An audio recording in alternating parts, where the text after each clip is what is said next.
Have you heard of the saying imposter syndrome? It's when we feel like we don't belong.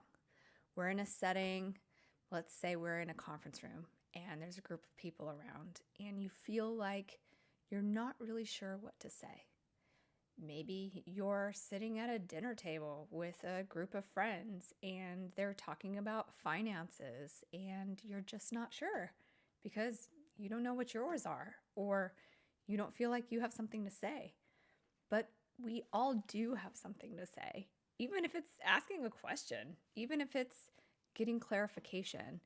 We have a voice, we have thoughts, we have things we want to say, but sometimes we feel like we don't belong, or we don't have the right qualifications to ask a question.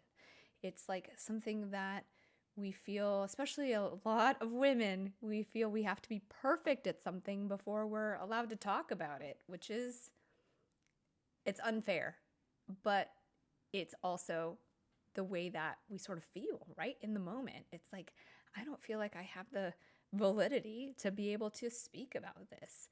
But so how do we get over that, right? How do we work through those things to be able to not feel that way in those circumstances, or how to speak up for ourselves or use our voice? Uh, I would say there's four things that I've done, four things that I've heard through research and conversation with other professional women. Make a plan. What is the plan that you want in your life? What are your goals? Do you have a vision board? Do you have a plan for your finances? I was listening to Fidelity had a women's speaking board this morning for Women's History Month and their support of women history and women's voices. And the keynote speaker was Jessica Alba, who I absolutely love. And she was talking about this. She was talking about her own imposter syndrome as first an actress and then as an entrepreneur. She didn't feel she had the credibility to be able to speak about business when she's among a bunch of Harvard MBAs, right? But she did it. She did it anyway. And some of the things she talked about included, fake it till you make it. Are you sitting in these rooms and going, you know what, I do have something to say. I believe in what I have to say. And so a couple, that goes to like this feeling that you have, but how do you get out of it? So what is your plan? What is your goal, right? So Jessica Alba wanted to create the Honest Company, which is a huge success. I'm a, passionate fan of her products and her business. So that was her plan. She had this idea and she was going to do these steps to get there. So what is your plan? What do you want to be? What do you want to do? I want to help people find their voice. I want to help you be able to ask these questions. That's my plan. And I'm trying to figure out what are the steps so that I can help people do that. Make a plan. Second thing, give yourself a break. Everything that we do, when it doesn't work, are we learning from it? As women, we're very much perfectionists. We want to be perfect at everything. If we don't know the exact right answer, maybe we don't speak up.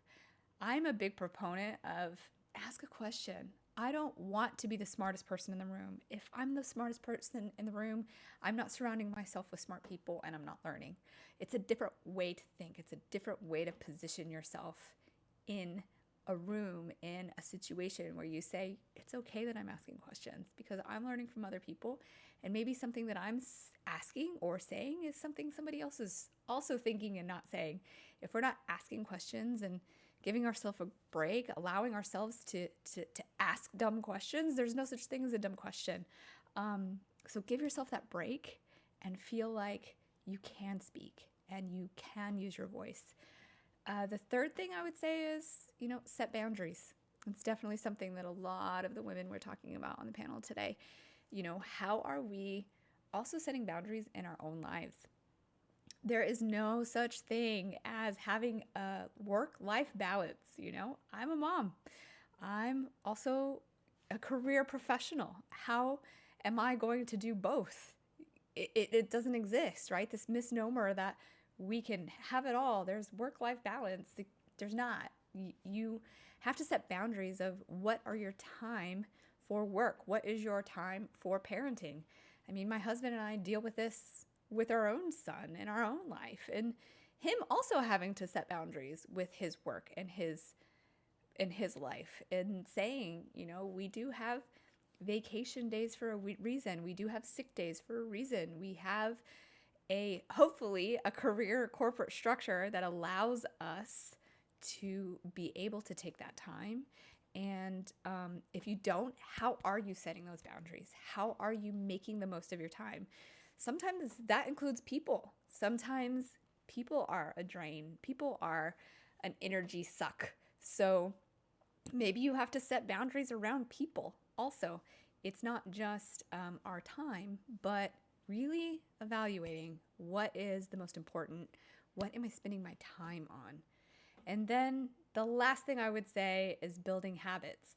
I am not good at this. I have to really work at keeping up with my self-care habits. I love yoga. I'm a huge fanatic of yoga. I find it to be the best thing for my system, for my nervous system, for my regulation, for my breathing, for my breath. And finding the time to do it always seems to fall to the bottom of my priority list.